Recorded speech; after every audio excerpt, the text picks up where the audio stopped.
আজকে আমার একটা কথা শুনে নিজের কাছে অনেক ভালো লাগতেছে। সেটা হচ্ছে আমি গতকালকে ছিলাম নীলফামারীতে। তো আজকে নীলফামারী থেকে রওনা দিয়েছি লালমনিরহাটের উদ্দেশ্যে। তো আমি ভাবতেছিলাম যে তিস্তা ব্যারেজ দেখতে দেখতে যাব এবং লালমনিরহাট ঢোকার আগে যেন আমি তিস্তা ব্যারেজটি দেখে যেতে পারি।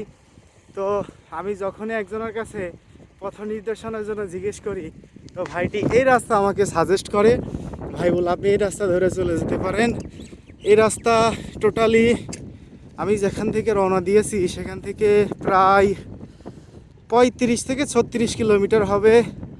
তো আমার কাছে এটাই ভালো লাগতেছে যে আমি আজকে সারাটা পথ এরকম মানে নীল জলরাশি, তিস্তা ব্যারেজ, খাল প্রকল্পের পাশ দিয়ে যাব।